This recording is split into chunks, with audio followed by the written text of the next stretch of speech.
పశ్చిమ గోదావరి జిల్లా భీమవరం కాంగ్రెస్ పార్టీ కార్యాలయంలో విలేకరుల సమావేశం నిర్వహించారు. ఈ సమావేశంలో భీమవరం కాంగ్రెస్ పార్టీ ఇన్ఛార్జ్ అంకెం సీతారాం మాట్లాడుతూ రాజ్యాంగాన్ని తూట్లు పొడుస్తోంది బీజేపీనని, రాజ్యాంగాన్ని కాపాడేది ఒక కాంగ్రెస్ పార్టీ మాత్రమే అని అన్నారు. మోదీ హయాంలోనే 100 ఎమర్జెన్సీలు వస్తున్నాయని, కాంగ్రెస్ పార్టీ ఎదుగుదల ఓర్వలేక కాంగ్రెస్పై విమర్శలు చేస్తున్నారని, కాంగ్రెస్ పార్టీపై విమర్శలు చేస్తే సహించేది లేదని హెచ్చరించారు. 10 ఏళ్లలో బీజేపీ ఆంధ్రప్రదేశ్కు చేసిన అభివృద్ధి చెప్పాలని, ప్రత్యేక హోదానే గాల్లోకి వదిలేశారని అన్నారు. నీట్ రాసిన విద్యార్థులకు గందరగోళ పరిస్థితుల్లో ఉన్నారని, వారికి న్యాయం చేసేందుకు రాహుల్ గాంధీ పోరాటం చేస్తున్నారని తెలిపారు.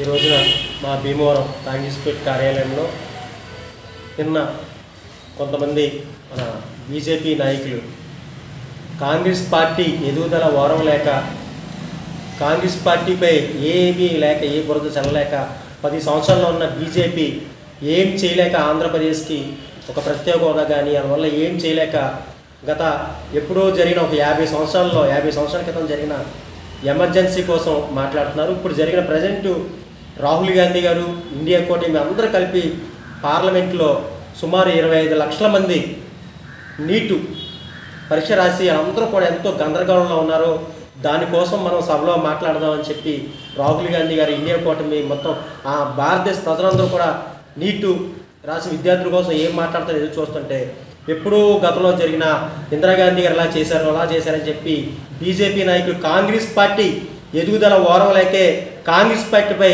విమర్శలు చేస్తున్నారు బీజేపీ నాయకులు.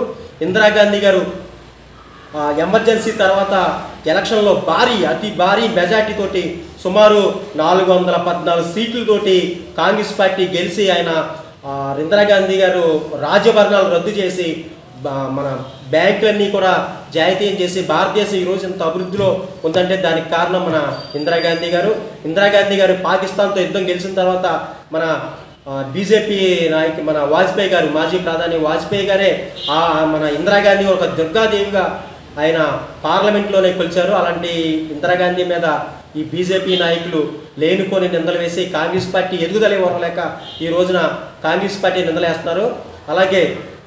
అలా మన ఆంధ్రప్రదేశ్కి 10 సంవత్సరాల నుంచి అధికారంలో ఉంది బీజేపీ పార్టీ. ఇప్పుడు దాకా మన ఆంధ్రప్రదేశ్కి ఏం చేశారు మీరు? ప్రత్యేక హోదా మన ప్రజలందరూ కోరుకున్నారు. ఆంధ్రప్రదేశ్ ప్రజలు ప్రత్యేక హోదా ఇవ్వలేకపోయారు. స్టీల్ ప్లాంట్ లేదు. భారతదేశంలో మన ఆంధ్రప్రదేశ్లో ఎక్కడ చూసినా అభివృద్ధి ఎక్కడ లేదు. ఆంధ్రప్రదేశ్ అంతా అప్పుల పాలైంది. దానికోసం మన బీజేపీ పార్టీ నాయకులు అందరూ కూడా బీజేపీ నాయకులకి తెలియజేస్తుంది ఏమంటే మా కాంగ్రెస్ పార్టీ తరఫున మేము డిమాండ్ చేస్తుంది, ఆంధ్రప్రదేశ్కి మీకు నిజంగా చిత్తశుద్ధి ఉంటే ఆంధ్రప్రదేశ్కి ప్రత్యేక హోదా తీసుకురండి. అలాగే లేనిపోని నిందల మట్టికి కాంగ్రెస్ పార్టీపై వేస్తే మట్టికి కాంగ్రెస్ పార్టీ చూస్తూ ఊరుకోదు. విమర్శించే హక్కు లేదు. కాంగ్రెస్ పార్టీని విమర్శిస్తే మట్టికి కంపల్సరీ ప్రజలు ఇప్పుడే చూశారు, దగ్గరగా ఇండియా కూటమి 240 దాకా సీట్లు వచ్చినాయి. మళ్ళీ కంపల్సరీ ప్రజలు బీజేపీకి తగిన బుద్ధి చెప్పారు. ముందు కూడా కంపల్సరీ బుద్ధి చెప్తారు. అలాగే రాజ్యాంగం కోసం మాట్లాడుతున్నారు బీజేపీ నాయకులు. రాజ్యాంగాన్ని రక్షించేదే కాంగ్రెస్ పార్టీ.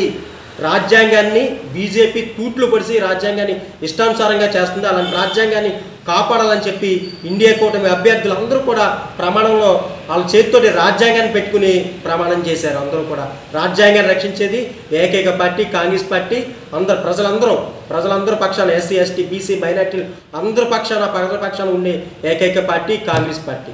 జై కాంగ్రెస్.